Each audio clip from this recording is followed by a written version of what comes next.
いや、どうもどうも。日曜の昼下がりどうしてるかい？最近 AI とか人間みたいな人型ロボとか、なんだろ難しい話が続いたかもしれないな。人間みたいな賢い頭脳を作ろうとか、人間みたいな便利な体を作ろうとか、どっちもすげえ話だったよな。でもな、世の中にはもっと変わったことを考えてる奴らがいるんだ。賢いとか便利とかそういう話じゃねえ。もっと根本的な生命そのものって一体どういう仕組みなんだ？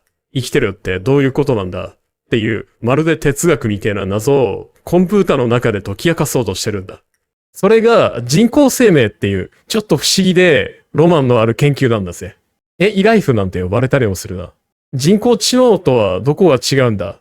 人工生命、人工知能 AI と何が違うんだよって思うよな。名前は似てるけど、目指してる方向が全然違えんだ。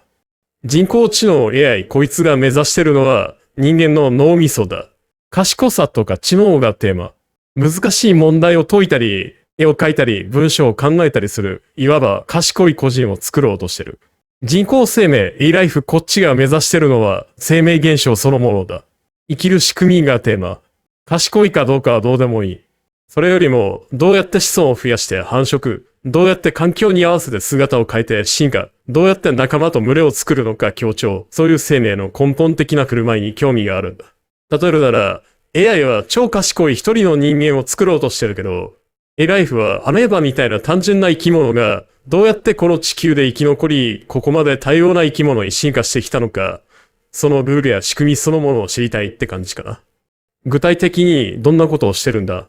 生命を作るって、フラスコの中で怪しい液体を混ぜてフランケンシュタインでも作るのかなんて SF 映画みたいなことを想像するかもしれないけど、それはちげえ。今の人工生命の研究は、ほとんどがコンピュータの中でのシミュレーションの話だ。パソコンの中に仮想的な生き物たちが住む世界を作って、そいつらがどう振る舞うかを神様の視点で観察するようなもんだな。一番わかりやすいのが、ゲームのキャラクターの動きだ。お前さん、モンスターが何百匹も出てくるようなゲームとかやるかい？あいつら大群でわーっと襲ってくるけど、お互いぶつからずに、しかもリーダーみたいなやつを中心に、なんか統率が取れてて、めちゃくちゃリアルな動きするだろ。あれ、ゲームを作ってる人が、モンスター一匹一匹に、お前は右に3歩進め、お前は左を向け、なんて、いちいち細かく命令してるわけじゃねえんだ。実は、モンスター一匹一匹には、ものすごく単純なルールしか与えられてない。例えば、こんな感じだ。近くの仲間から離れすぎるな。仲間に近づきすぎるな。ぶつかるな。周りにいる仲間の平均的な思考方法に合わせろ。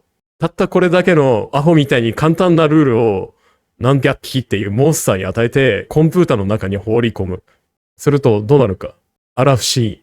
まるで群れ全体が一つの意志を持った巨大な生き物みたいに、うねうねとめちゃくちゃリアルで複雑な動きを始めるんだ。誰が命令したわけでもねえのに、ちゃんとリーダーを追いかけたり、障害物を避けたりする。この単純なルールから予想もつかないような複雑で生命らしい現象が生まれる瞬間。これこそが人工生命の研究の一番面白いところなんだ。映画に出てくる魚の大群がキラキラしながら向きを変えるシーンとか、動物の大群が地響き立てて走ってくるシーンとかも、この人工生命の技術が使われてる。一匹一匹は単純なルールで動いてるだけなのに、全体として見ると俺たちはそこに生命感を感じるんだよな。これって何の役に立つんだ？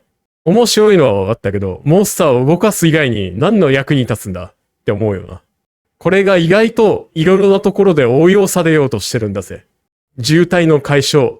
高速道路を走る車一台一台をさっきのモンスターみたいに前の車と車間を詰めすぎるな。周りの車と速度を合わせろっていう単純なルールで自動運転させたら、誰かが急ブレーキを踏んでもそれが後ろに連鎖する渋滞が起きなくなるんじゃねえかっていう研究。災害時の避難誘導。スタジアムとかで火事が起きた時、パニックになった大勢の人が、どうやったら長移動しにならずにスムーズに出口にたどり着けるか。一人一人にどんな情報を与えれば群れ全体がうまく動くのかをシミュレーションできる。新しいデザイン。